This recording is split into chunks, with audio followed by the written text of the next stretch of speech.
Well, welcome again, people, because this is Nick Michalak and Steve Frazier. We said this would never happen, yet here we are. You should know better with this franchise when we say it's the end. There's another one coming anyway. Yeah. Uh-huh. Yeah. So, guys, you asked for it. We like to give the people what they want. Yeah. As bad as it's going to suck. Oh, this is going to be a good time. Welcome to the New Line era of Friday the 13th. This is Jason takes nothing. He's taking nothing. He's going right to hell. He's going right to hell. And so is the franchise. So is the commentary. Guys, put on subtitles. Hit your timestamp to 0. We're going to count down, sync you up, and get going. So, in 3, 2, 1, play. All right. We're doing the standard def, not the Blu-ray today. Oh, yeah, this is the unrated version, just so you know, because the Blu-ray, they put out just the R-rated version, and that's stupid, so you shouldn't really bother. Unrated versions got more worth watching, I guess. New Line Cinema. Sean S. Cunningham, who hates this franchise, except the paychecks he keeps getting from it until we figure out where this lawsuit is ending, and he doesn't get any more paychecks, probably. Thank you, Victor Miller. So, this is the New Line era. Yeah. The previous film was 1989. Yes. And this was 1993. Yes. 4-year gap. In the 4-year gap, Paramount was apparently pissed off that they didn't make as much money on Manhattan as they thought they were going to, probably because they made a shit movie. Yes. And basically sold off the rights to New Line. So here, go off, take it, or whatever. Which, to people, like us in the know, were like, holy shit, that means that Jason and Freddie are in the same house. That's correct. And just when you think that, we really did think that this franchise couldn't get any worse up until at the point it was at, right? And then they say, okay, we're gonna make the last one, right? Because why not, right? Yeah. Who takes over a property and with their first version says it's the last one? Bullshit. It's like we've already been here in the franchise before. You ain't gonna sell this to us again.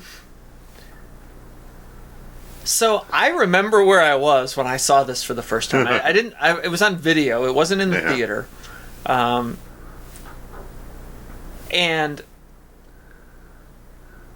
we rented it, and I was like, oh, okay, because the VHS was like, you're like, okay, I don't know, it doesn't really sound like that good of a movie, but okay, why not? Well, yeah. And I actually think this is a pretty decent open. Oh yeah, the opening's good. Kind of like the last one, on the boat. Yeah. It started off pretty good. Yeah. You've got atmosphere. We've got a little bit of tension. You've got I don't know what's going to happen. Yeah. We're in the woods. The sign said Crystal Lake. Yeah. The cinematography, the look of the film looks a little more graduated in a certain way. It does look very modern. Yeah. It doesn't have that 80s grit. Yeah. It has the steely, the soft blues that you had going on at this time and whatnot. Everyone was going for this look. TV, film. Even Leatherface Texas Chainsaw Massacre 3 kind of looks like this intro.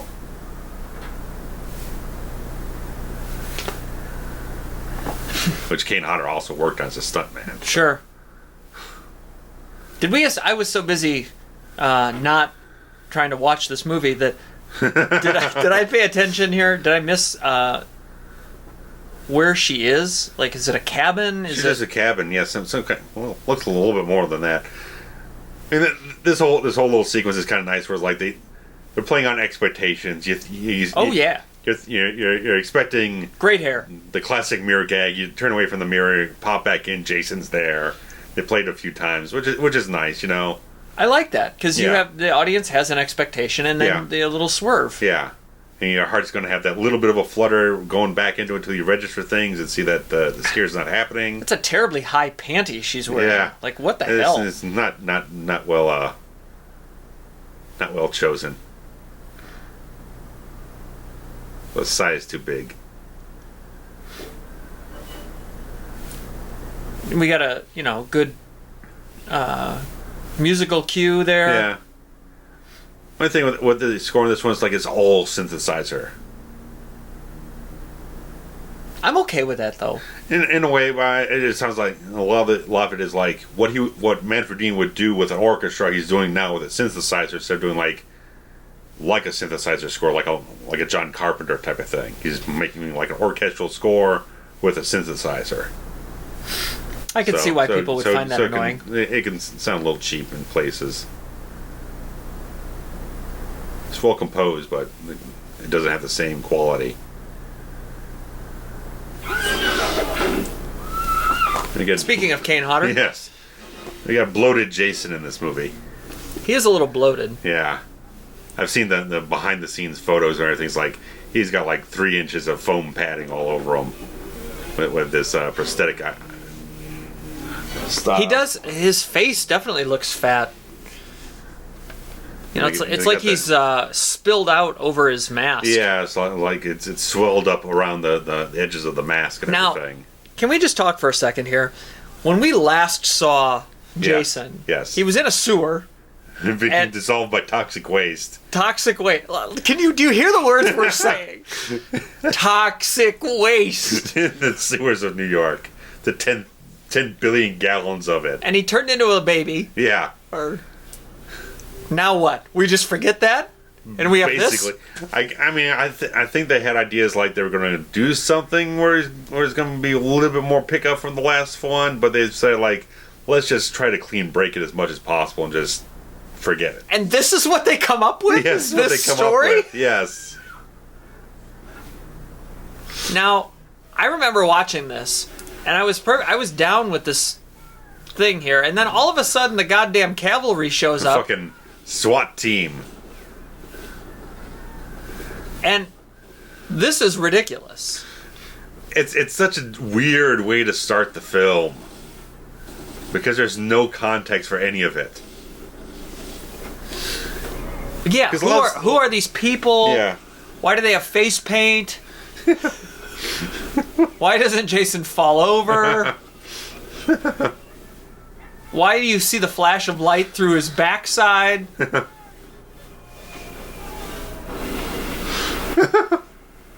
He literally exploded. Where's this fire coming from? Uh-oh. Don't get hit by the flaming arm. They're high-fiving and grab acid. The heart's still beating? What? Like, this is so nonsensical. Yeah. You don't think what?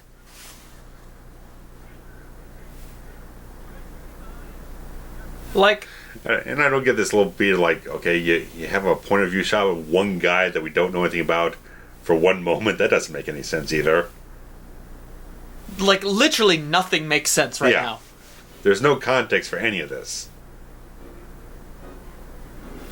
I mean, I don't mind the music. Eh. The Final Friday. Bullshit. Even at the end of the film, they know it's not the final movie. So just selling you bullshit. Youngstown, Ohio. They flew him to Ohio? Is that Kane Hodder there? That's Kane Hodder there in the back. There's Elvis. Who's as dead as Jason, apparently.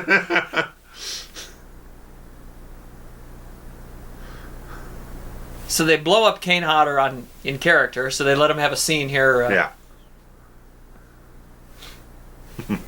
Was this... the burn face happened in the 80s, right? Oh, yeah, we discussed that. It's been like a year and a half since we discussed this. But yeah, he had it on like an episode like Emergency or something like that. It's like his first or second stunt gig. Yeah, I thought it was like early on. Yeah.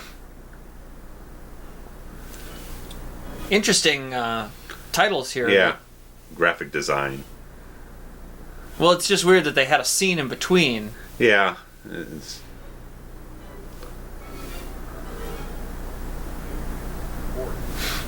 This is... yeah, because, I mean, not to interject, but yeah, they could have just had the title screen, then jump into it if they wanted to. So.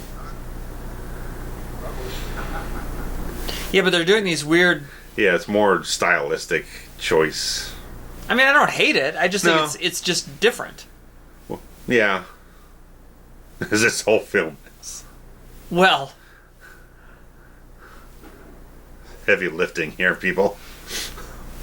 Yeah, so... One beat at a time. We both hate this movie. It's such a weird goddamn movie because it's nothing to do with the damn franchise, be honest with you.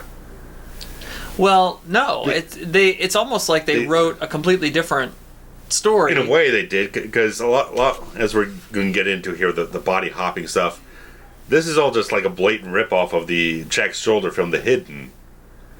It was like 1987, I think it was, 86, where like alien organism keeps jumping around from one body to the next to rebirth itself and keep wreaking havoc in the world. And then, of course, in the archives now, one of my favorite movies, Shocker, has the exact same kind of premise. Yeah.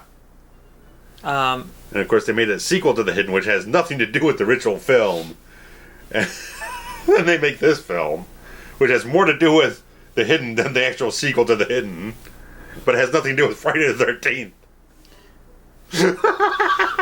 We got Kane VFX. Well, that's something. There's a shine for you. There's a glimmer in the darkness. So, because the effects are good in this film. As a... What's he drinking there? I don't know, I didn't see it. As a 13-year-old watching this movie, I mean, I'm in the prime, right? And we're what? We are 12 minutes in. And I'm already... 10 minutes. We talked we did talk for a shit for about 2 minutes. We're 10 minutes in, and I'm already pissed because you've killed Jason. You killed Jason. In the first 10 minutes. I have no idea what the context of any of this shit is. Right. Who was that black guy with the hat in the woods? Yeah. Like, why is the federal morgue in Ohio? Why? This is one of those films like, you need another film before this just to set this whole film up. Who? Have any clue what the hell's going on? Why is the mask still on his head? Yes. Why can you see his brain?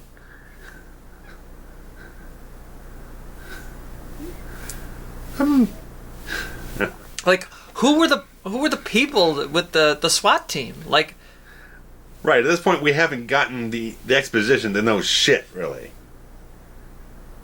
These two fuckers. Somebody get them on the horn.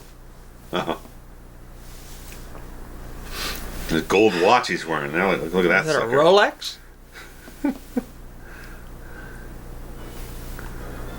I mean, stylistically, I think it's not bad. Yeah. Why Sean Cunningham would ever have put his name on this, I have no idea. He doesn't give a shit, to be honest with you. He hated everything they did after the first film. He gets a paycheck for everything, some kind of residual or something. And he just... Well, for creating the characters or something? Right. He apparently, in a way, he owns some kind of rights to the whole thing. So, on everything, whether he has any involvement with it, fuck whatever, he gets a credit with all these New Line films and gets a paycheck.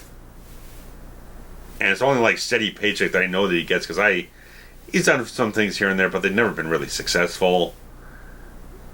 And it's just like, I just know from everything's like, okay, I have the rights, go off and do whatever the fuck you want and come back to me with a finished film so I can sell it to someone. Even at 13, I know that hearts don't beat on their own in the morgue in Ohio. Yeah. Not in Ohio. No. You wouldn't do it in Ohio. Why would you do that in Ohio? You know what's in Ohio? Nothing. Freddy Krueger. Freddy. Springwood. You fuckers. Which I think was already revealed at this point. Yeah, right? Freddy's Day was 2 years before. Yeah. And 1 year before New Nightmare. So I know the first thing I would do if I saw a beating heart in the morgue Was Showdown. 24 hours after he was killed. Just start chowing down. Absolutely. I'd pick that fucker up and take a big bite right out of it. It's like a big old fucking whopper there. Look at him going to town like a piece of fruit. I guess like the early title was like The Dark Heart of Jason Voorhees. Like, seriously. Sounds so melodramatic. What in the absolute fuck is happening right now on my television screen? This is like written so ass backwards to just have no clue what the fuck is going on. It's like grape jelly or something. Maybe. I don't know what that is, but... Oh. I mean... Can anybody explain any of this? Anybody? Oh. And what the fuck are those? These are the souls? Are they the dream people from Freddy's Dead? Like, did they forget what franchise they were writing for? Why is he screaming like Godzilla?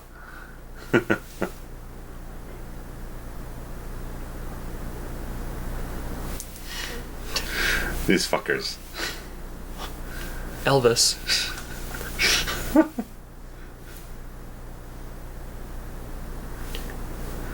Kane Hodder has big sleeves.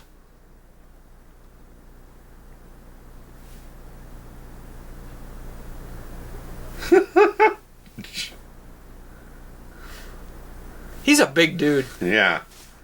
I'm actually taller than he is. You met him though, right? Yeah. Yeah. I had to crouch down in the photo to make him feel better. Literally. He commented out how much taller I was, and I was making him look bad. This is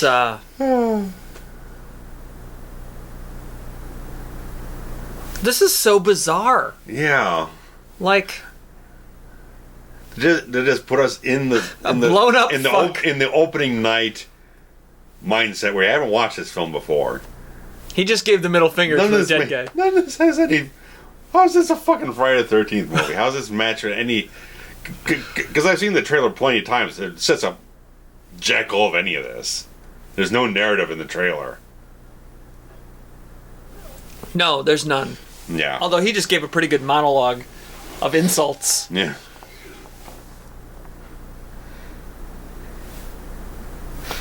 So we're to believe that this... Oh, and there you go. It's Quantum Leap now. Oh. In reverse. Come on. Yeah.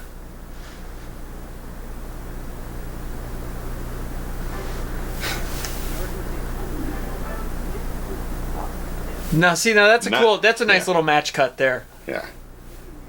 But I do like that. Now we get our exposition. 15 minutes in the movie. Well, this isn't really exposition. It's coming up to it, that's what I'm saying. Hi, Robert Campbell.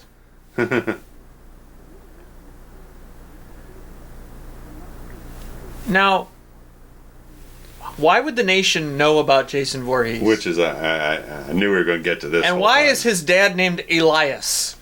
Yeah. When did that come out? That was never disclosed. Objection, Your Honor. You can't introduce evidence in the closing argument. And what do you say? It's like for the last 10 years, the name of Jason Voorhees. If you're looking through this franchise in terms of the time jumps it makes, it's been like 25 years since the events of the first film. I think he said 20 years. I don't know. Something. Either way, regardless we know that 3 of the films took place over the course of 3 days. Yeah, well, the first film, then it jumps after the beginning with Adrian King. It jumps 5 years in the future. 5 years down the line, then the rest of the events of 2, 3, and 4 take place within a span of time. Then we got Corey Feldman jumps into John Shepard, so there's probably another couple years there. Become a teenager, then you get Tom Matthews. Then we had the weird, whatever the hell they were doing in part 7 that we decided that there wasn't that big of a jump, but some people think there's a big jump from the prologue of that film with young Tina, the teenage Tina. Then I got who the fuck knows from there on out. The franchise has big jumps in time and whatnot, so Who the hell is Creighton Duke? And see, they cut out his entire backstory in the film. Because apparently it was supposed to be that they were supposed to shoot a sequence, or they did shoot a sequence and cut it, never seen it, that as like a young guy, he took his girlfriend out on the lake, and she falls into the lake and gets taken by Jason as a kid, which again makes as much sense as any of the shit that happened in the last film with Rennie's character, where she gets thrown over the boat and has all these psychic visions of getting pulled down by Jason and shit. So now he's got a vendetta against Jason. So the water is a conduit to... Fuck all do I know. They don't explain it. They cut the sequence from the movie. Why is he holding this knife? Yeah. But apparently it's like, yeah, that was supposed to be his backstory, that by some means whatever on the lake, his girlfriend gets killed by Jason or gets pulled down underneath and she dies, and he goes in hunting Jason for the rest of his life. What the fuck is a Jason-style murder? I don't know. How many different ways has Jason killed people? Quite a few, actually. A good dozen different ways. Yeah. Machete, axe, strangle, head crush. Sleeping bag. Harpoons.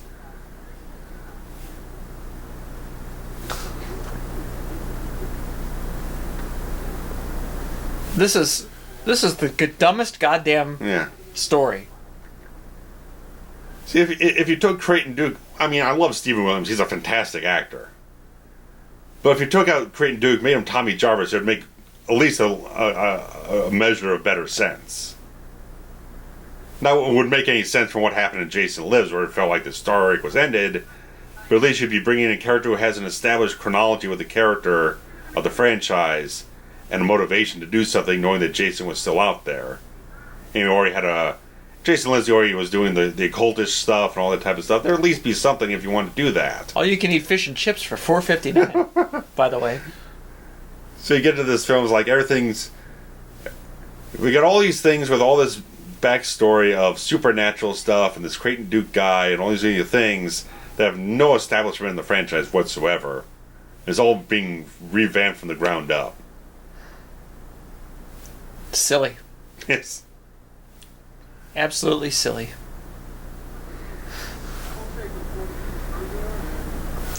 Jason Fingers. Yeah. Those are French fries, I assume? I guess. Chicken fingers or something, I don't know. Yeah, but why would you get chicken fingers as a side with your burger?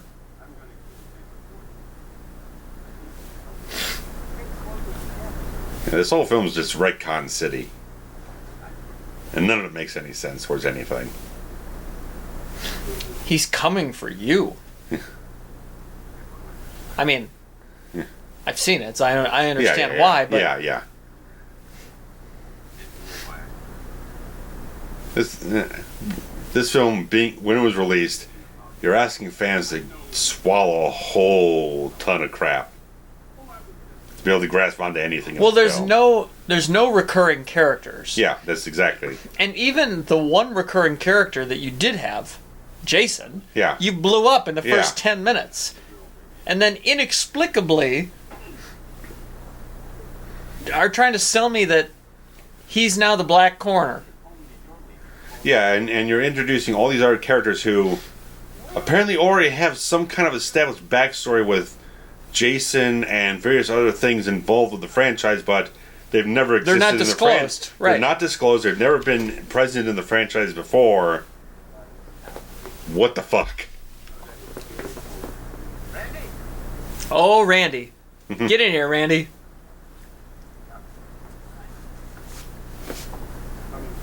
And it's so bad to be able to just tear it apart, because I mean, it's beautifully shot. You got one of the most talented casts in the franchise, to be honest with you.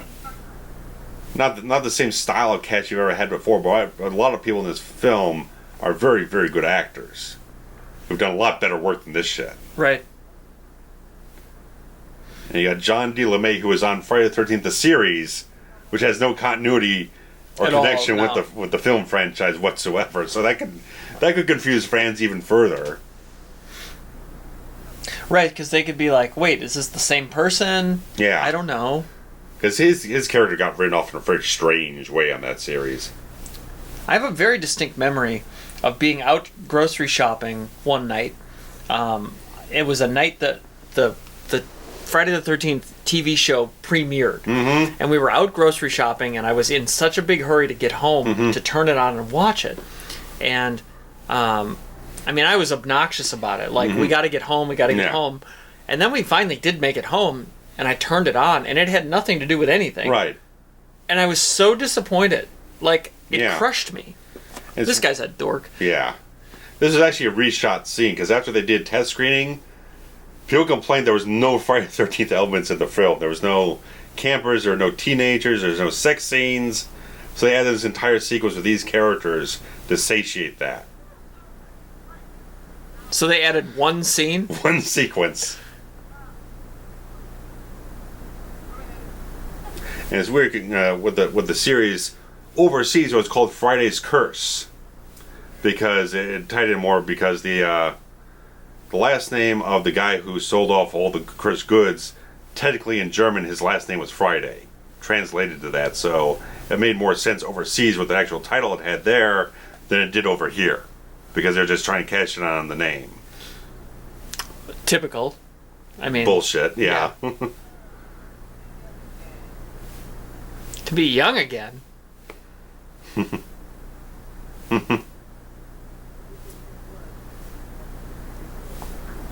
A few years ago? It's been like 40 years, guy.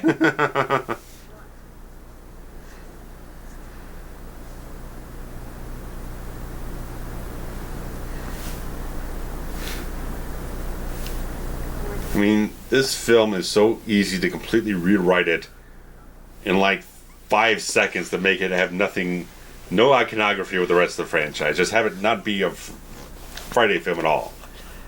Well, that's certainly not a concept that's foreign to us. Yeah. We've rewritten a bunch of these shits. Right. All I have to do is lift out the name Jason Voorhees, and this has nothing to do with anything.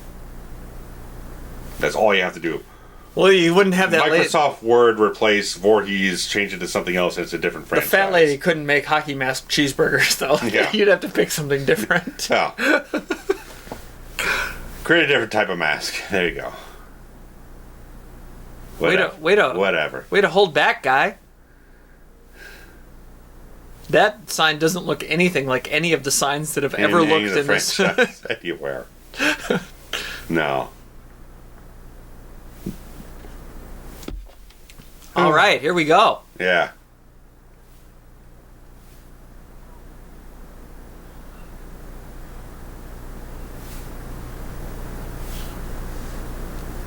Who's oh, hi. Guess I went for a dip in the freezing cold lake. It's always winter in Crystal Lake. There's no leaves on the trees ever.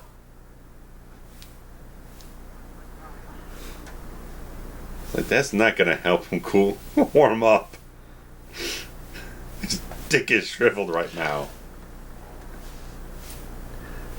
Is it weird that they're just like, he's nude and making out with her while the other friend is right there? Yeah, this doesn't make much sense. Why we have a couple and a half? I mean, we know that she wanted to get it on with the hitchhiker a little bit, but...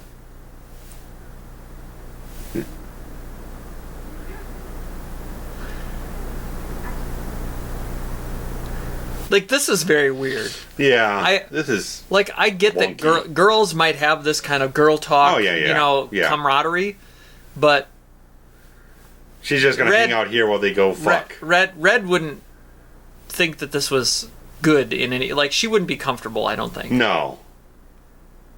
It feels like they just gave up on casting and just decided not to cast a boyfriend. I mean, they had the scene there where she was trying to get it with... Oh, yeah. LeMay's character, yeah. Steven, I believe his name is. Steven, yeah.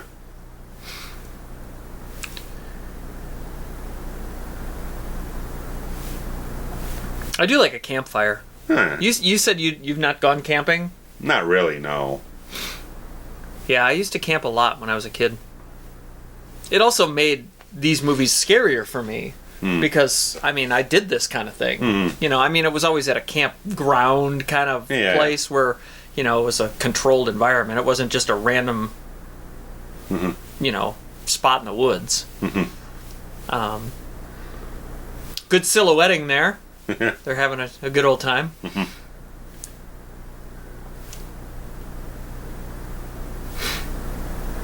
But yeah, I mean, I remember being a kid out in the woods, and like being worried that there was a Jason out there. You know what I mean? Like, yeah. Well, that was fast. That was speedy. It's a quick pee. At least you didn't have to walk 40 yards further into the woods to do it like everyone else in the franchise. Right. Like the two guys from Part 5. Oh, Part 5, yeah. Our two gay guys from Philly or wherever they were. Yeah, like fucking greasers. Yeah. So, we assume he's walked straight across from Ohio to New Jersey right here. Shut the fuck up. He like, was in Ohio. He crossed like 3 states to get here. Was that like 300 miles or something? Probably bare minimum. Who calls it a rubber, by the way? A rubber.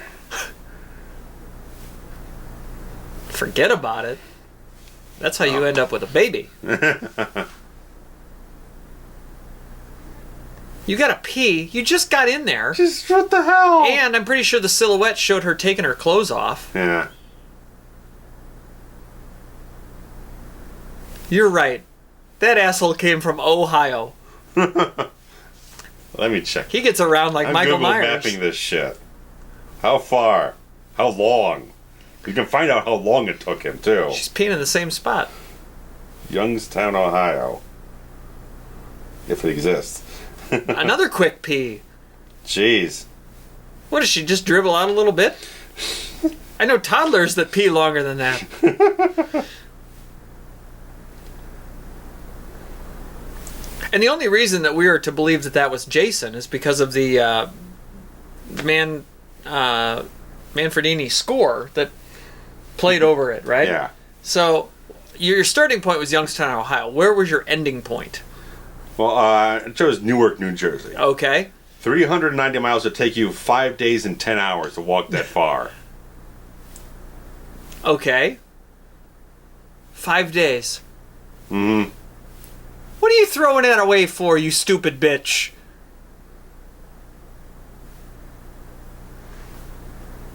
Yeah, so. Come on.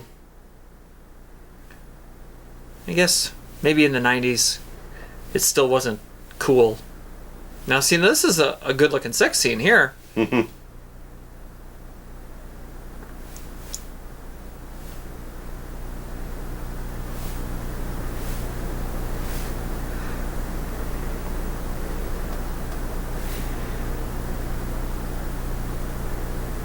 He's very happy.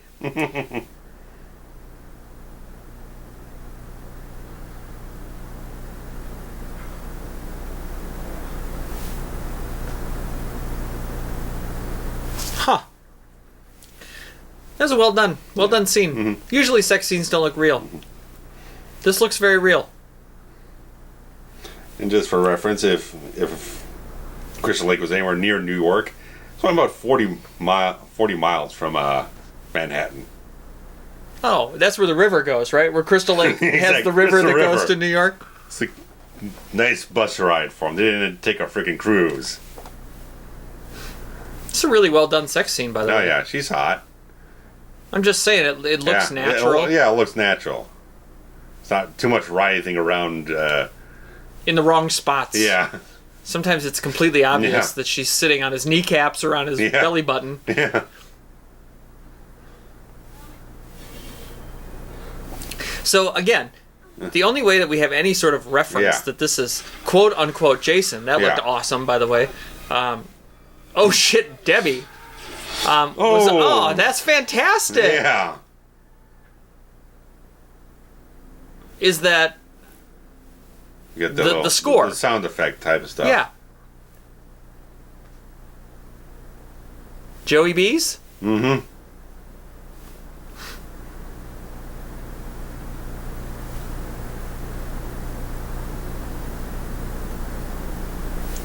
What's happening right now? You're afraid to take out the trash? It's after dark. You should have a buddy, for the record. Yes. I don't know about where it is where you work, but where I work, you're actually not even allowed to take the trash out after dark. Well, where I work, you have to have 2 people present to be taking... Always to take trash out? Yeah. Yeah, I don't know if that's actually a rule or not. I know that we just are restricted. We can't go after dark. Usually do. Mainly because we have a camera on that door back there, so they want to make sure that people are behaving themselves. How far is it from your back door to your dumpster? Is it far? No. Yeah, mine isn't either. It's maybe 10 feet, 10, 12 feet, maybe. Like, this is a diner. I can't imagine that the property is that big where she has to go all the way across the parking lot. Yeah, just wide enough to drive 1 car through.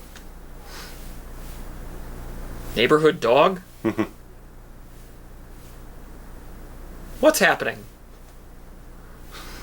Whole bunch of nothing. I mean, I guess they're trying to... Oh, now we've got a point of view shot like somebody's watching her. Oh, good Coke machine. I like that.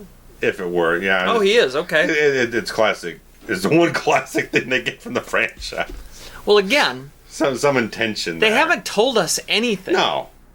We have nothing gets explained for like the next 45 minutes in this movie. There's no explanation. Until too goddamn late. It's already too goddamn late. Oh, yeah. We're 35 minutes into this movie. We're a third into the film. We're third of the way into the movie.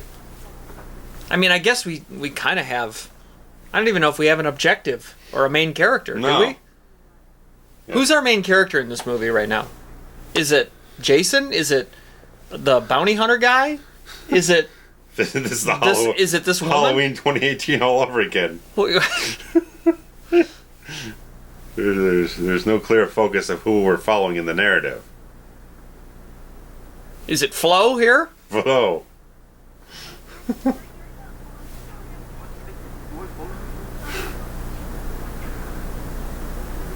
It feels like they wrote this for teenagers and cast it about 50 years older. What is this 50s? What is she wearing? It's like some 50s attire or something. Was that the door slamming on her head? Yeah. It was so quick, I don't even... This is the unrated version, and they misspelled Voorhees. Shut up. It's supposed to be 2 O's. There's 1 O. And what is this shit? Can somebody explain this sex scene to me? It's like something out of... It's like a Clive Barker scene or something. Like, I mean, like, I watch some weird shit, right? But,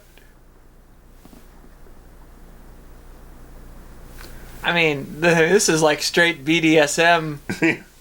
Like I said, it's a Clive Barker scene. Well, let's give him a shave. Let's give him a barbershop shave here. What the fuck is happening? Shaving a haircut. 2 bits. Shaving a haircut. Jason doesn't like mustaches. He's got a fetish. He's got to be clean shaven. We want to know too, guy. And excuse me? Excuse me. Nick, what just happened?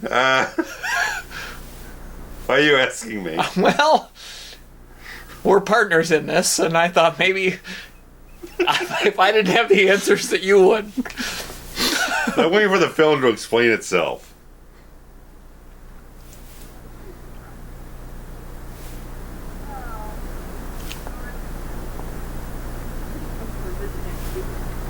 They keep introducing new characters. No, this is the American Case guy. Oh no, but now we introduce her daughter. Okay. And her granddaughter. So we keep introducing different characters, so... And this shaved cop... Like you said, we have we've yet to have a central focus on who the main character is. We keep adding more characters in. More. More, yeah. More and more. We're on radio here, Nick. They can't see you doing that hand gesture. Jazz hands, people. Jazz hands.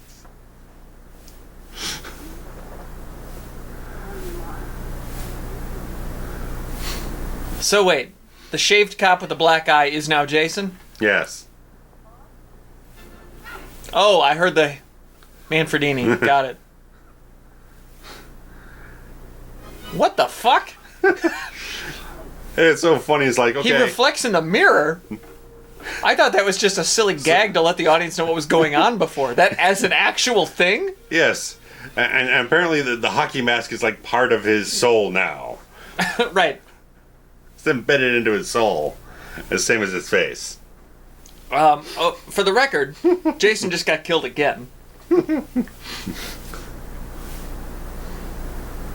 And apparently, there is no killing Jason. Mm-hmm. Because otherwise we'd be rolling credits here at 40 minutes. I believe that still qualifies 40 as minutes in this a movie. short film, I think, under 40. Yes. So, the whole idea here, if I'm not mistaken, was, and I could very well be mistaken, what the hell do I know, was to prove that, or continue the idea that he isn't human, right? Which then mildly explains the events of the last however many films that you can't kill him. Despite the fact that he was a rotted corpse in a grave. At one point, yeah. Yes. Ow. Nice whip pan there. I mean, this is... Well, that's a terrible face. They got mesh in one eye. And these are all hotter than, I guess, in the mirror shots. Yeah. Oh, here's our mirror. Here's our window. Everyone's got to have a window shot, a window gag. Usually it's Jason throwing someone else out the window. But this is not. This is pathetic. Well, Jason threw the cop, which is himself, out the window. No. All right. It's a stretch. Sorry. I do kind of like the plaid diner outfit.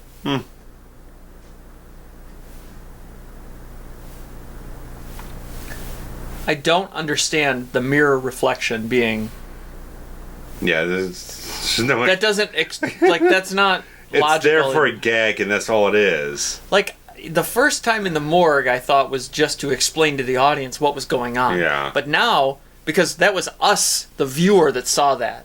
Now actual characters have seen it, which makes it real, quote unquote. Yes. I shot him 6 times. I shot him 7 times. Depending on which version you saw.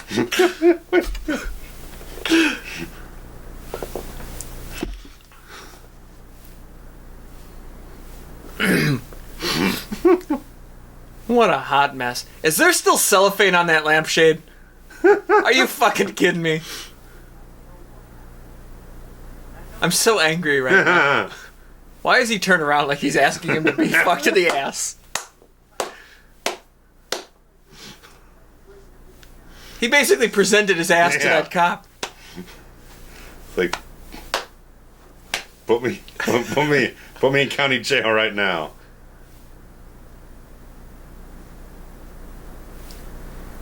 That's a 90s haircut. Mm-hmm. Little sort of Bridget Fonda look there. Yeah. This very 90s decor with the wood, the like pine wood, the unfinished wood look. Yeah. That was very 90s. Yeah. So were bib overalls.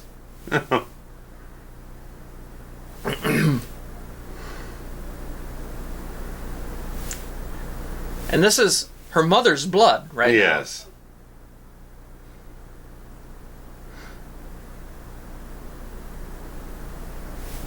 At this point, you just take everything out of the room and replace the carpet. How about you take her out of the room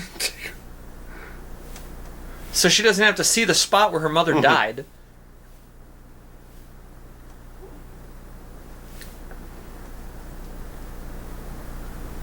They're probably going to try to sell me that this baby's only a couple weeks old.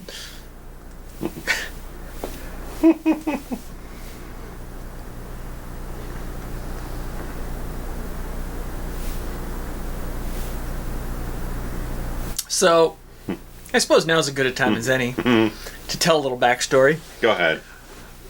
So, this movie came out when I was 13. Around the time that I was 10 years old, I went on a series of, I guess, quote-unquote dates and had a quote-unquote childhood relationship. First girlfriend kind of situation. Alrighty. With a girl whose name was Jessica. And Jessica was just about everything in my life at that time. And we were not long for this world together. But I still cared very deeply for Jessica. And when this movie came out, and the two main characters were Steve and Jessica that had a baby. Oh, Jesus Christ. Me being 13 years old, I took this movie very personally. You're gonna get locked up, framed for murder. I'm not saying that we were gonna it was just it was like every scene was a reminder of everything that I'd lost.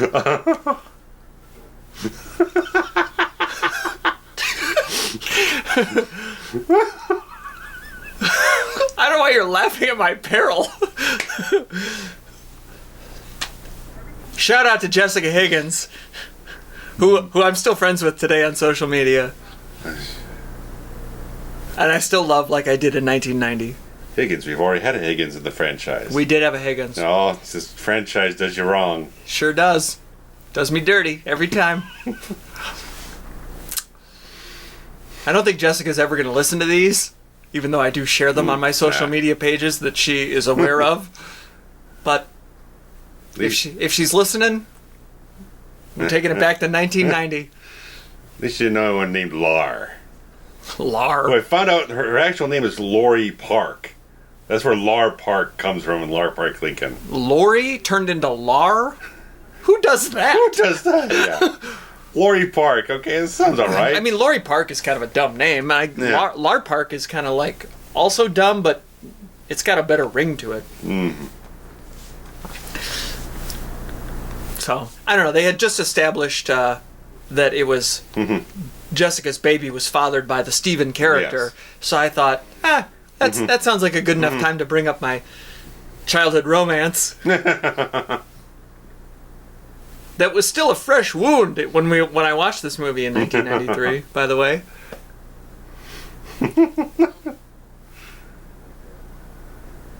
This guy wants a lot of money.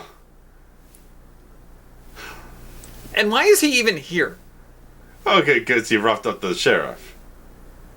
Oh, yeah. This is coincidental bedfellows. Yes.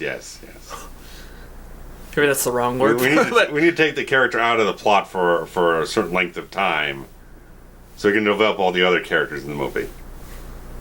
You mean the one that wasn't ever developed to begin with? Yeah.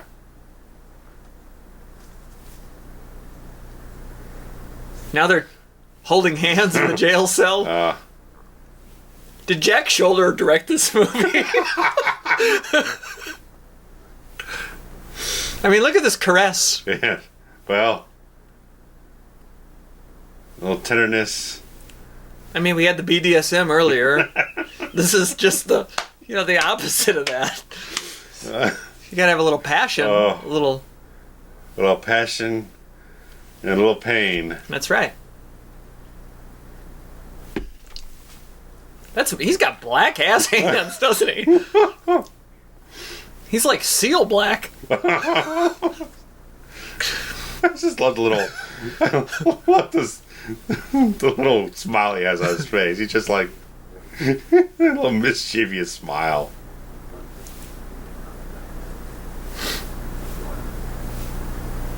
Daughter. See, halfway through the film, now we get explained.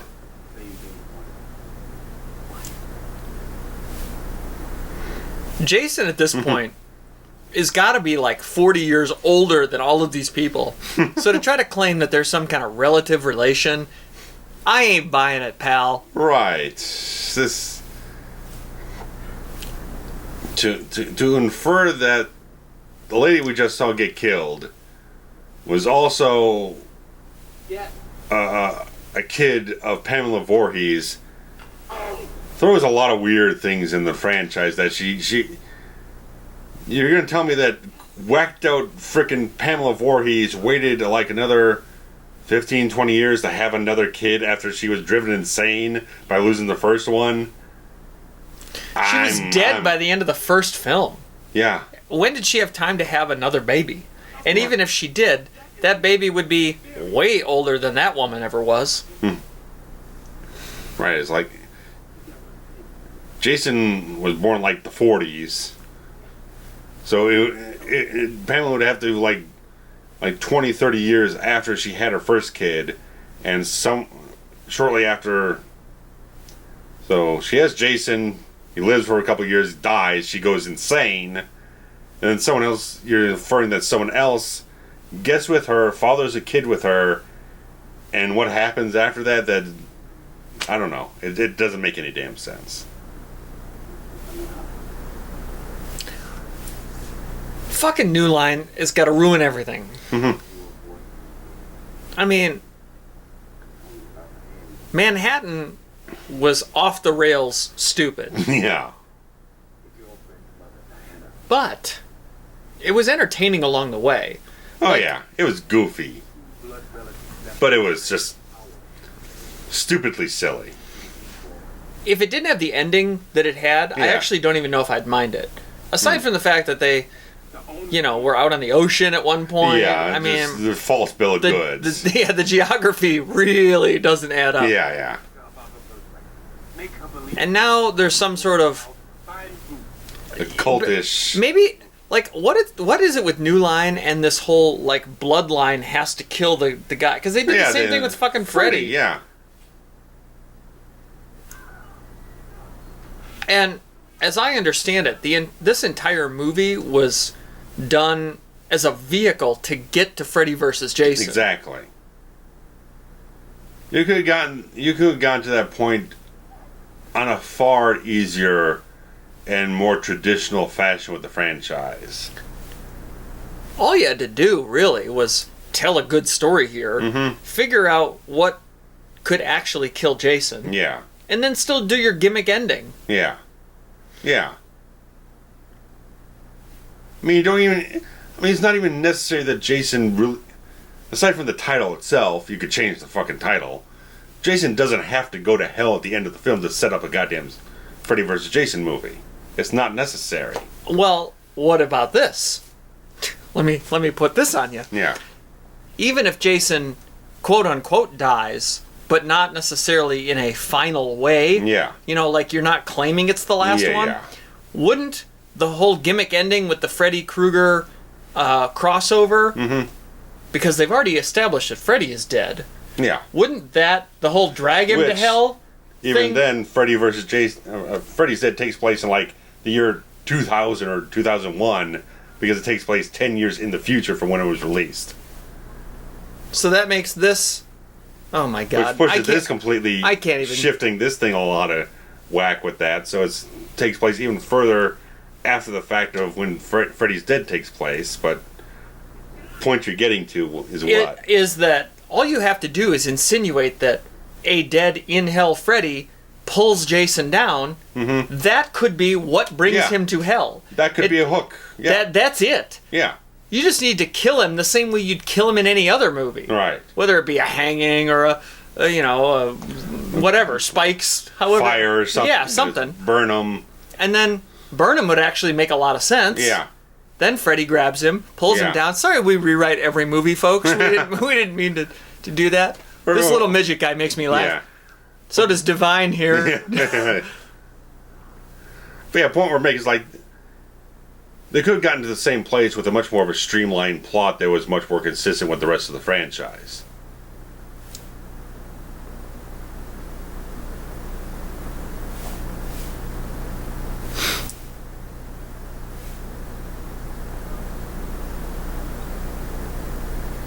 Yeah, everything look-wise in this film definitely just screams early 90s. Yeah. This looks like every sort of like early 90s drama, whatnot you had going out there. It looks actually a lot like Halloween 6. In a little way. It's even got, random baby. At least someone's taking care of the baby in this one. Right, it's not sitting for 8 days in a bus station not being fed. Yeah. Not crying. Disappearing from the film at length. When Paul Rudd goes out for a stroll.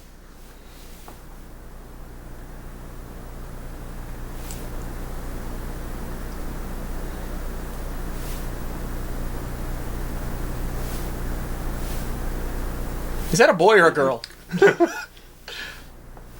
doesn't have good hair, I'll tell you that. I don't know if I'm being rude, but I think it's a boy.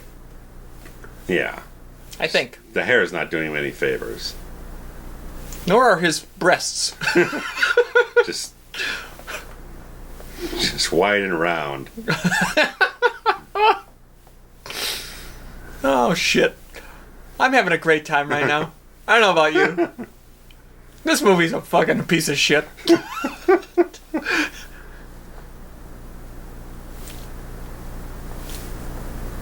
got a little Cusack in him. Yeah, he's getting a little bit. What is this ominous angle and musical stinger for? Oh, it's the Voorhees house. No, it's not. Pamela lives in... Yeah, Pam Voorhees lived in this shithole. This gothic mansion. What did you put It's kind of Halloween 5. Gothic mansion. Ain't no way that this house belongs to anybody. Wait, is that really what's being done here? Yes. This is the Voorhees home? Yes. Shut up. Pam Voorhees kept this house in order for in a little while, and then... Up until 1980. It's been abandoned for years. Even if this movie takes place in real time, that was 13 years ago. But we know that that's not correct because of the timeline of the story. Yeah.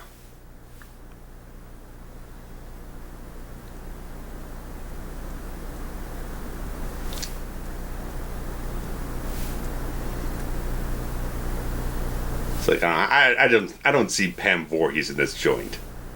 Not at all. No fucking way. And of course, we got the Necronomicon, which is another leftover from Army of Darkness. So, I feel like somewhere there's some sort of connection. Like they were trying to make it where she had a connection to that in some way. I think they're trying to imply that there was some kind of occultism, some mysticism involved with Jason being an invincible killer or something like that, but that doesn't make any sense either. Because again, Pam dies. Then by the time end of part 4 happens, it's 5 years later after Pam is dead. Jason is mutilated, he's buried, he's a rotting corpse for several years. Then he gets resurrected. And then he becomes immortal, really. None of it makes any sense. Yeah. A little strained credibility that he was able to survive what he was able to survive in those 3 films before that. But still. We saw him get absolutely dead murdered. Mutilated. He's dead. At the end of 4. Straightforward, yeah. Yeah. In one of the great Tom Savini kills of all time. Jarvis duo take care of him. He's gone. He's buried. Dead. It's not until several years after that where he gets resurrected as a supernatural undead being. So while still wearing a hockey mask, by the way. They buried him with it. Oh, no. Tommy made the replica mask. Jason lives. He created his own mask. Oh, okay. For whatever reason. Well, because I think he took the mask from 4 and then had it because he had one in 5, then he had one in 6. I don't know. Regardless of that, it's inconsequential. What's happening here? I was paying attention to you. I was not reading this. This guy's talking on the phone to his producer and saying that they're going to have some big sort of expose thing where he's got the mother's corpse buried in the freaking basement or whatnot. They're going to do like a Stop it. Geraldo Al Capone type Pamela of nonsense. Voorhees is buried on the side of the road. No, not Pam Voorhees. Oh. The lady in the diner outfit. Oh, okay. Diana? Yeah. She's in the basement. He stole her corpse from the morgue. He's going to do this whole sort of Geraldo sensationalistic bullshit. I gotcha. Well, now he's Jason. Yes. Also... And this guy turns into the guy from RoboCop. Look at this shit. I mean... I like Melty Face as much as anybody, but... I don't understand this. No. Why is this happening? Like, it's a great effect. Yeah. But under what context? Look at him. Like, it looks fantastic. Yeah, there she is. That's his mother-in-law or whatever. Yeah. Baby mother-in-law. Can we go? Oh, Jesus. Yeah. I mean, can't be earn their fucking keep on this movie, but like, this is screenplay sure as hell doesn't. This is fucking beautiful. Look at this. Look at this effect. This is like straight out of Hellraiser or something. That was awesome. That was the best part of the movie so far. Yes. Okay. Oh wait, this is our American. Yeah. Our TV show host guy. I got it now. Tabloid reporter. Tabloid reporter. Okay, so can we? I'm gonna walk it back for a second. Okay. I'm not an Evil Dead guy. I can't stand it. Okay. Explain to me something. Okay. There's only one Necronomicon, right? Correct. Why is it in her house? I don't know. Okay, thanks. Moving on. The last time we saw it was in medieval times in Army of Darkness. Oh, okay. Because it got sucked through a portal through time. Oh, shut up. No wonder I hate that movie. I never even watched that one.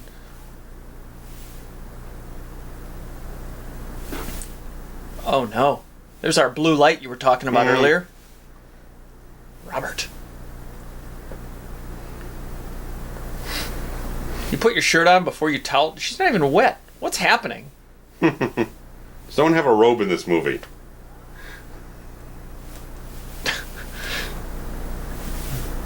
The last movie we covered was Beverly Hills Cop, where somebody was wearing a robe inexplicably in the movie, Victor Maitland.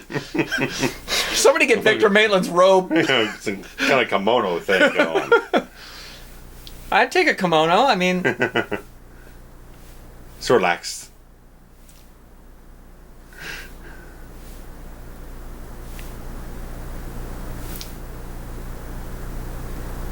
All the women just wear long t-shirts. They're too big for them. It's like that Andre the Giant shirt they sold in the 80s. The one that had his big handprint on it. Remember that thing? Jeez. It was like the size that he would wear, but women in the picture it was always a woman like using it as a nightshirt.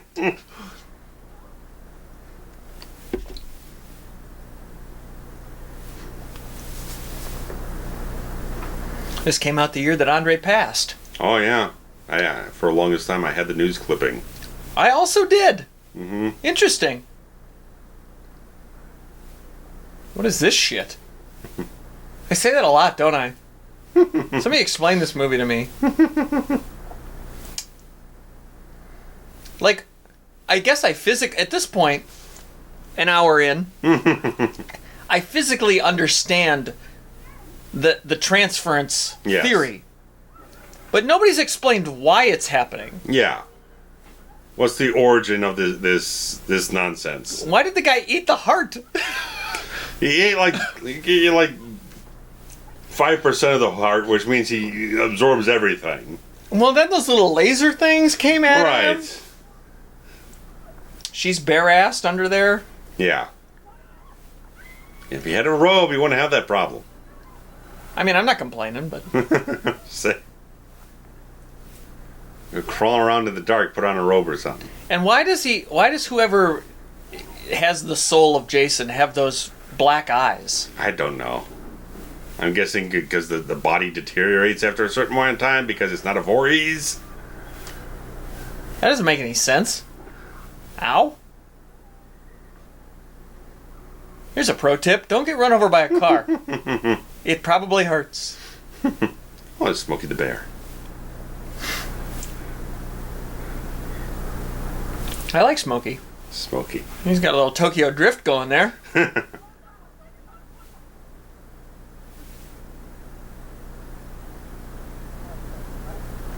It's weird. Suddenly We're so far into this movie and it still doesn't make much sense. We don't know what's going There's on. not much ground cover with a story. They haven't explained jack shit.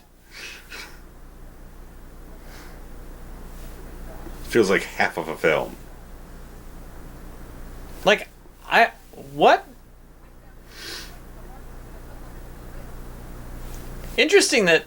Are you guys at home watching the subtitles? Because he just called him a son of a bitch, and the subtitle said he. They didn't type out son of a bitch on the subtitle. That's bullshit. Lazy fuckers. Or censorship fuckers. It says fucking psycho right there. Lazy. Yeah, it's like the closed caption that can't keep up. You ever seen that? Oh yeah, the live broadcast. Yeah, live broadcast. I paid $100 to get less than like $100 to get subtitles on my movie. They did a fantastic job. Well, I don't know. Who did you use?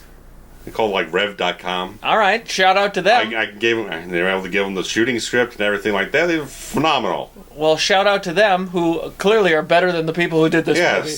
New Line. I guess that's why New Line went under, huh? Yeah, they're nothing more than just like a brand name to slap on a division. Are they of even films. still a division? I thought they just went away. Everything that starts with New Line logo floats into a Warner Brothers logo, so it's like it's just kind of whatever. I don't get it. There's not really a point to it anymore. It's not the New Line it was in any way, shape, or form. Like I said, off tape here, like I don't know what Bob Shaye's doing these days. We know Last that. I saw him was in the Never Sleep Again documentary, and he was kind of little kind of like sapped of the soul in that thing. Yeah, I mean he has nothing to do with New Line at all No, anymore. I don't think so. He was pretty diminished in his stance in the whole thing by the time they did that documentary. Isn't it shocking? I mean, Nightmare on Elm Street basically created that studio. The studio, and then Lord of the Rings happened. Like obviously years later, but like Lord of the Rings, like can you get any bigger? Really? Yeah. You know what I mean? It'd be fascinating if someone just do a documentary on New Line themselves. I'm down. We should work on that. Let's make it. Yeah, let's do it. We're gonna win an Oscar. We got a Mexican standoff with just two people. Can you have a Mexican with just two? I don't know. I think a Mexican has to be three. I think. These two guys are very American, though. Well, the standoff is I'm Mexican. saying that, but Mexican is adjective for standoff. Appropriating cultural appropriation. We'd have to ask Tarantino. He's the only one. He's the best Mexican standoffer.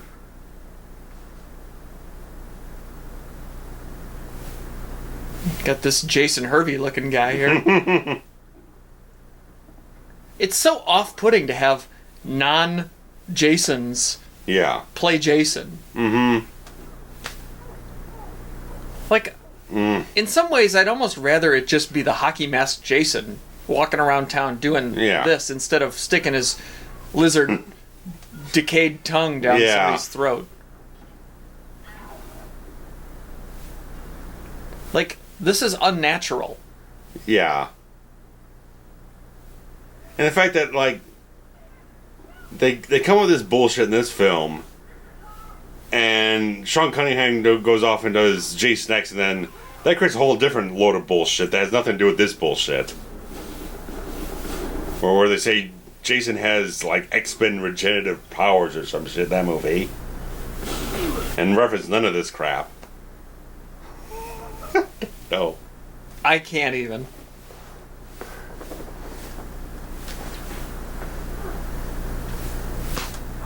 This doesn't make any sense whatsoever.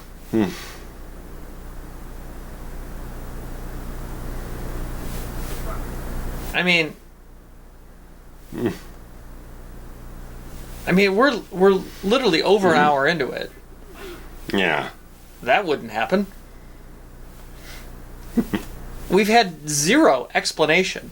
Also, our bounty hunter character, or whatever he is... Yeah, he's been sitting right around. here. Yeah. He's been doing absolutely nothing except breaking people's fingers as bribery for information that they haven't told us how he knows. Exactly. What? I mean... Could this movie be any worse?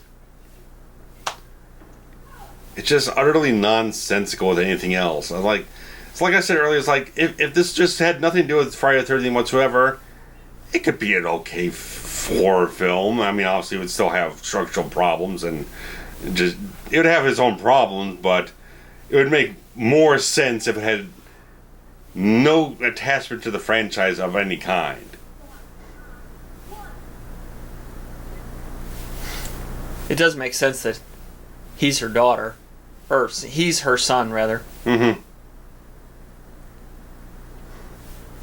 They favor, as they say in the South. Mm-hmm. She's got a mean bowling shirt on, too, Joey B.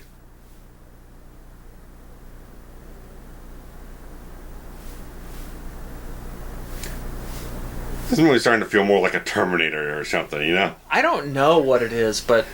It feels Franks and Beans Terminator without the fucking guns.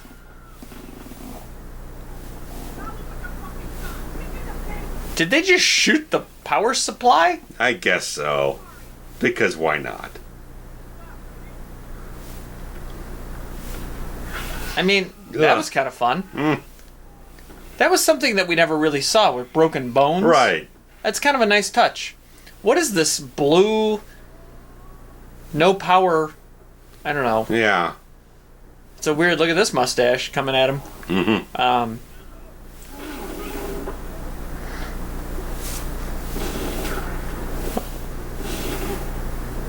And all of his blood is black. Look Yep. out. Where did this girl learn how to fire a shotgun? I mean...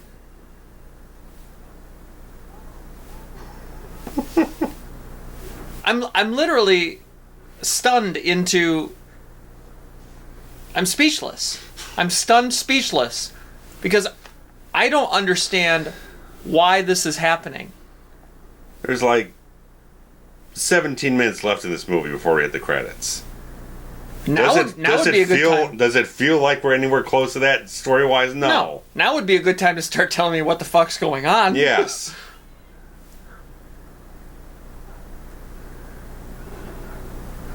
Roast beef for $2.95. Jeez.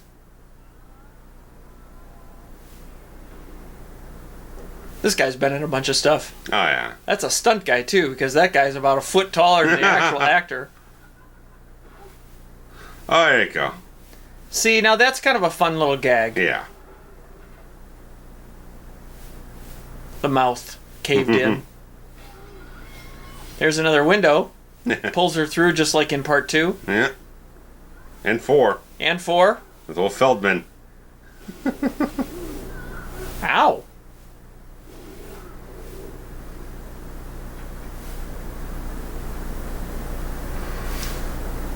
Keitel says in Reservoir Dogs, aside from the kneecap, the belly is the most painful place a man can be shot.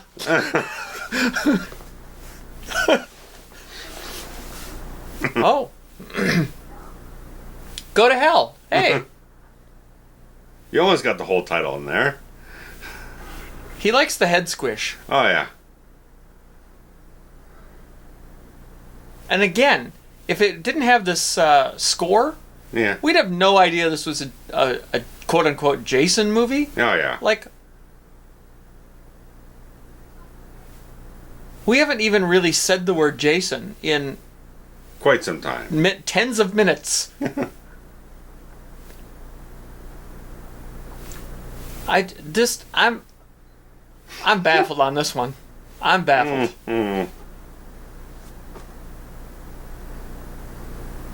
I got absolutely nothing.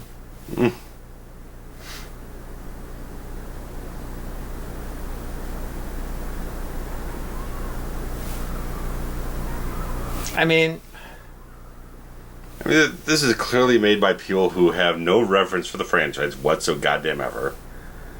I'd be surprised if they ever watch any of the films in the goddamn franchise at all. They have any clue what the hell's going on. It really does feel like they just had a whatever story. We have a picture of Jason from one of the films. He's wearing a hockey mask. That's the only thing they really give a shit about in Crystal Lake. Oh, there's a machete. And here's old Pam's house. What? She did not pay mortgage on this thing for all these years. Running down to the lake and poisoning the water and setting fires and shit. No. She was not.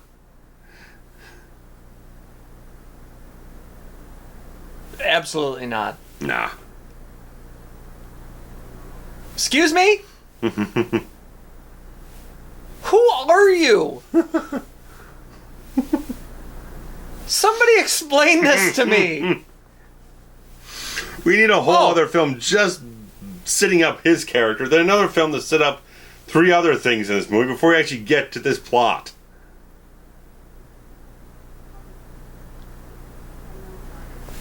So, Creighton Duke is now going to murder this baby because it's a bloodline to Jason, and that's going to kill him?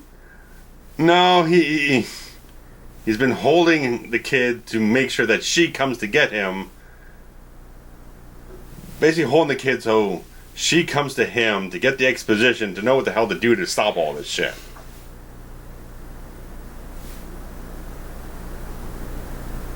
I am so lost. And I feel like I'm a pretty smart guy. For the most part.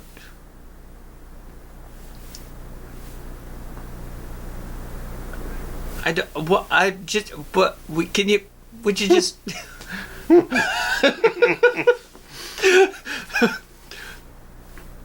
What the fuck? There you go. How did that turn into that? I think that's a prop from another movie. They had laying around somewhere. Once again, objection, Your Honor. You can't introduce new evidence in the closing argument. There's 10 minutes left in this movie, and now you're going to just pull right out of your black ass that a Voorhees can kill a Voorhees, and that's how you send it to hell? And oh, by the way, you're a Voorhees, and oh, by the way, here's a fancy knife that just magically turned into a dagger in your hand? Somebody get this movie a fucking Oscar. For what? For bullshit. For worst movie. Well, that's a Razzie. They need to create an Oscar. Special achievement in shuffling bullshit. I mean...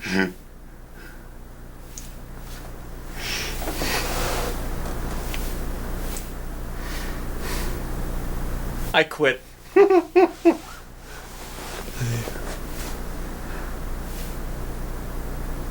If y'all could see my face. We're very tired, too. What? Like, what?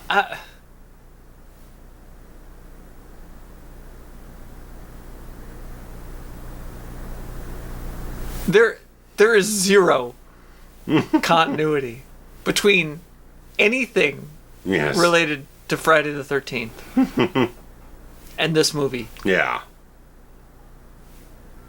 You know who Creighton Duke should have been? Reggie the Reckless. Ooh, baby. Hey, baby. Hey, baby. Ooh, baby. He's coming back to get revenge for him killing Demon. Then we have backstory, we understand things.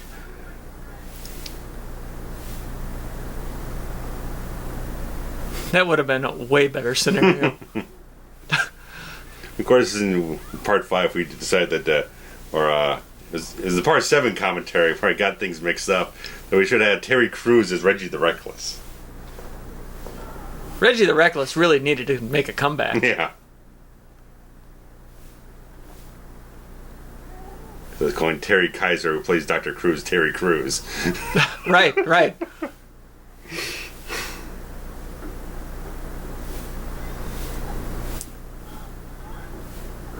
I'm just... Oh. Come on. You're going to put that thing in a baby? Mm-hmm.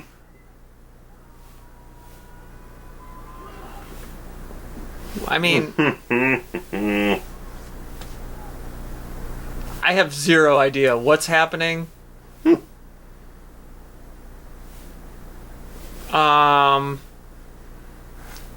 They're fortunate this cost only $3 million.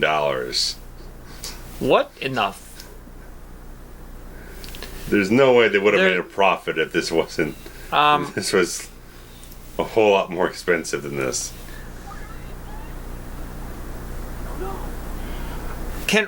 What?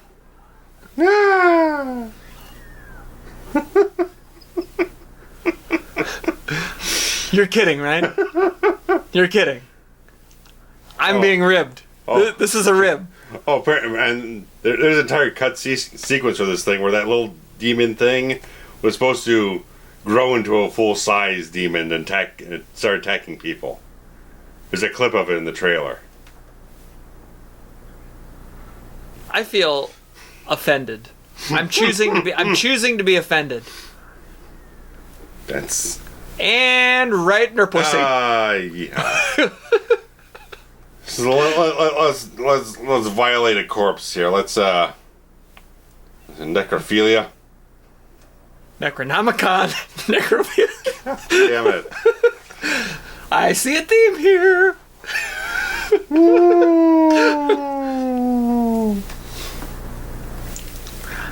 It really would be great if that were Reggie. Yeah. Your theory also about it being Tommy Jarvis is not bad either. Yeah. Hey, Jason's back. He gets resurrected he gets resurrected with the hockey mask and the coveralls.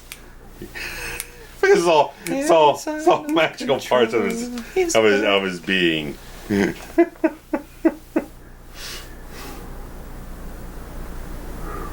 And Chevy jumps back out there and he's wearing the diner outfit. Oh my Christ.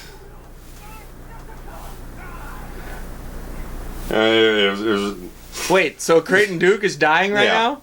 Right after he says, "You remember me, you son of a bitch?" Well, we have no backstory of the character because it got cut from the movie. How would we remember? How would we know? Exactly. Remember me? That's like saying, remember Nick. What? We have no context. Oh, good. He motherfucked the guy. And then threw him through a window. Jeez. How original, dude. Hockey mask, name, Crystal Lake, windows. That's all they got right. Everything else is wrong. Everything. Kane worked like 2 days on this movie. Yeah, 1 day in paint and 1 day is not in paint.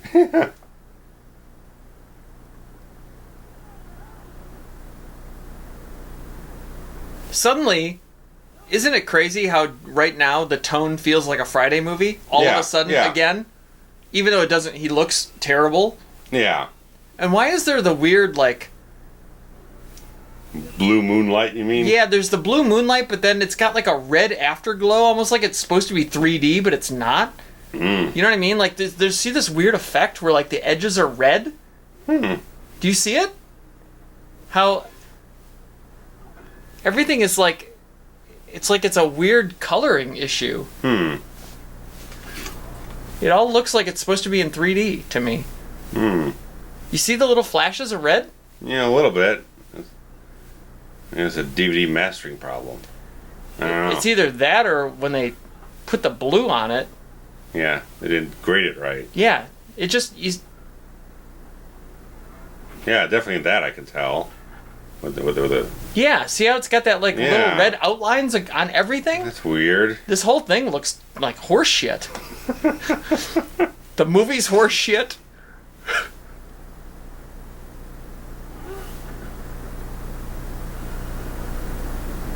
Uh-oh. We got a slow-mo. Nah. With the special dagger. From a Voorhees. Don't kill Uncle Jason. Oh, there go the little demon guys. Look out. What the fuck am I talking about? Don't know. It's a goddamn Roman candle.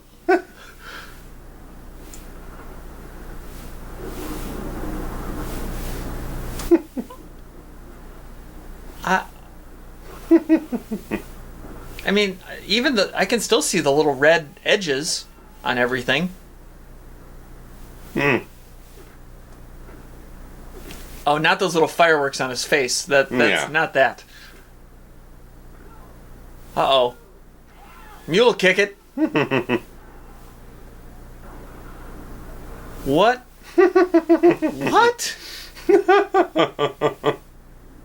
I mean...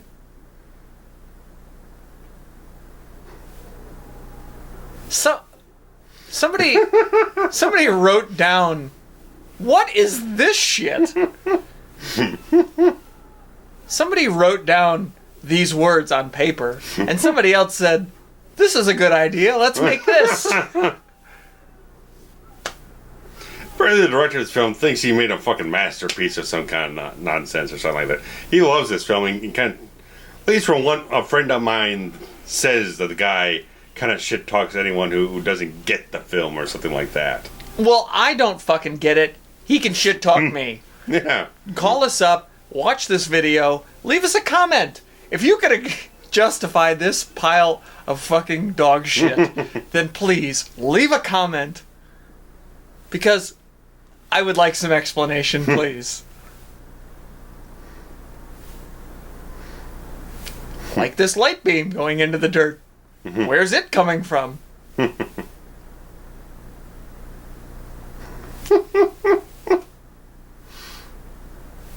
like we part 6 we could buy the whole lightning resurrection enough to be like, okay. I suspended disbelief for a minute on that. And plus that film didn't see, that's one of the differences.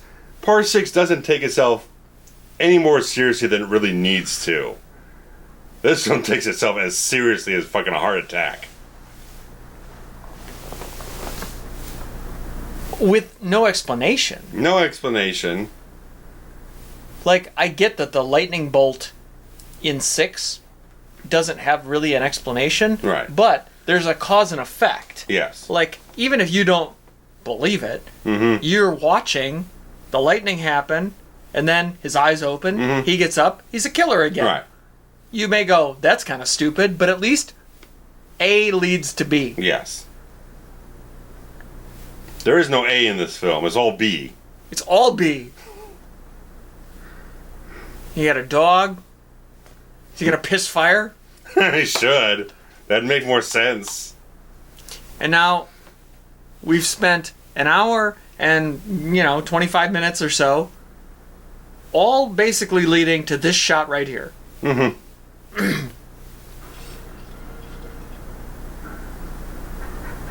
And that, I believe, is Kane Hodder's hand. Yeah. And he does claim that he's the only person to play both Freddy and Jason. And technically Leatherface, because he was stunt double for Leatherface in the third film. So, all of us marks at the end of that went, oh my god! Yeah. It's Freddy and Jason! They want to put that in there so you forget about the last 90 minutes of your life. I didn't forget.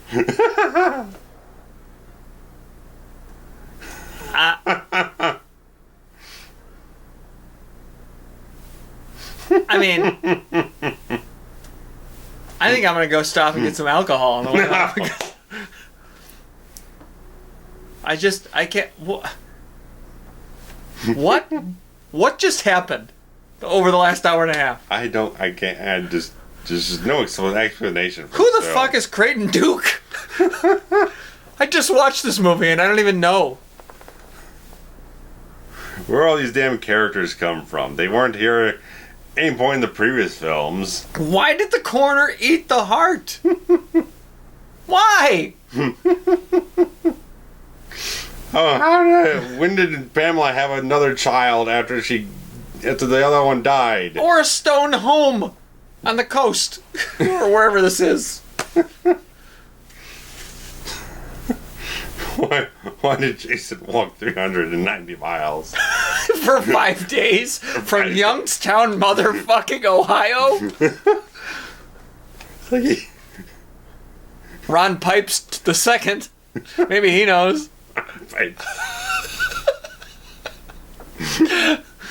I mean... Jesus. I need to start doing drugs. I can't. Topped out. I can't handle it. I literally. That is not even the worst. No, Jason X is the worst movie ever made. Not even the worst. I mean, okay. There's like another 10 levels to go below this. Okay. I'm glad it's this time of night because I can't even think about doing the next one. Real talk, guys. I don't know if you've enjoyed listening to this or not. I'm hoping that you did. I'm hoping that we at least entertained you. I hope this is what you asked for because of what you got. Now, the question is, I don't know if I can physically watch Jason X ever again. However, if there's enough demand for it. Oh God. I mean, it took us a year to get this far. But you know what? I don't know. You said, "Hey, guys, we like your commentary. We really want Jason Goes to Hell. We want more. Why did you stop after the 8th one? You should have kept going. Should we really have kept going? The question before you."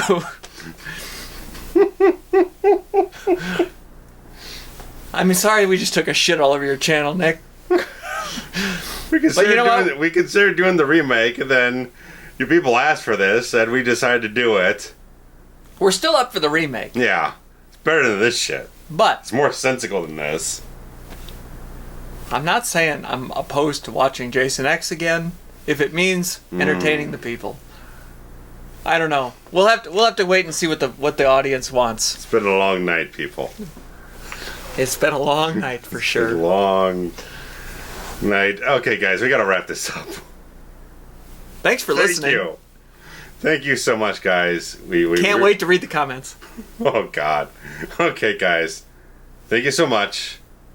We'll be back with like more Final Destination. We got some shit in Final Destination before we get back to good Final Destination. We got some great stuff planned for you. We'll be back soon, so thank you so very much. Take care. See you later. Adios.